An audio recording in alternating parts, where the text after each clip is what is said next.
Hail comic book fans, today we're talking about Rook Exodus.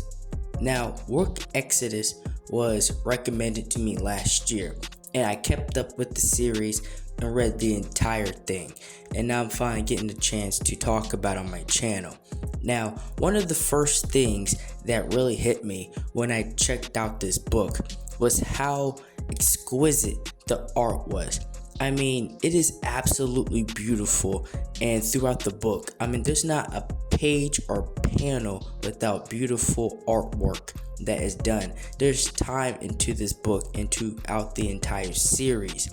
And the story of Rook Exodus, Rook is actually the name of the main character, and pretty much we used up all our resources on Earth, so Earth is pretty much done for. So humanity migrated to a different planet, and they operated differently. We operated differently on this planet. Some people was given these helmets, right? And if you get this helmet, you can control said animal, right? So like wolf helmet, you can control wolves. Raven helmet, you can control ravens, etc., right? And in this story, we are shown who Rook is, and we are dived into this new universe through his eyes and his experience. And he was very young when he was on Earth, and the transition from there to this planet, you can tell it really took a toll and kind of messed with him mentally, but he is trying to survive. And also the helmet and the connection between him and his birds aren't really that great, so it's this very unique situation to where he has to try to fight with this relationship, this connection between him and his birds, just so they do what he needs them to do.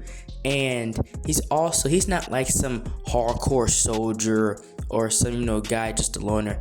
At the root of his character, he is a farmer, right? And his father was a farmer, and we dive more into that aspect of his life because it's a very massive one throughout this entire series. And just from a comic book perspective, this is one of the more unique and one of the more properly placed and one of the more just structured from beginning to end stories that I've ever read.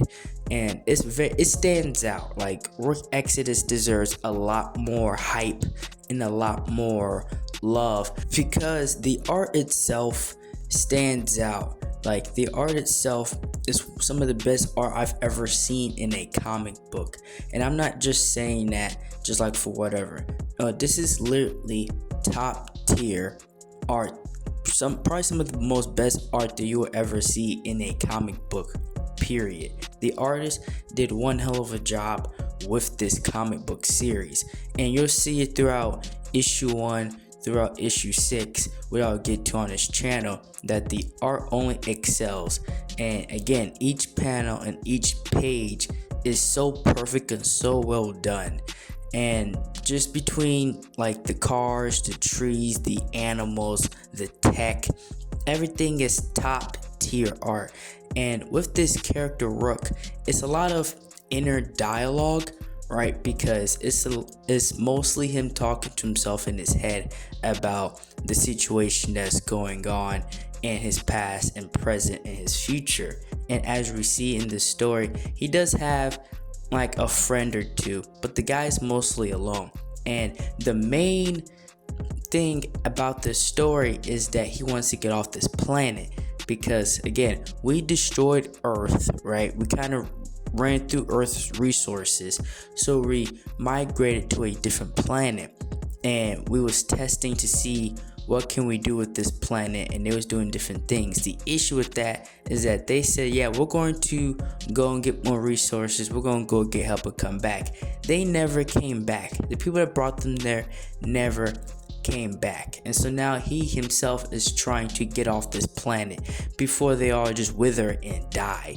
And that's his main motivation in this entire series. And as we go along with the series, we'll see that he gets into a lot more BS that he rather not get into in the first place, because again, he's just a farmer. He's just a guy that's trying to survive. And one of the most unique things about this story is, again, the helmet concept. You can control your animals on this new planet.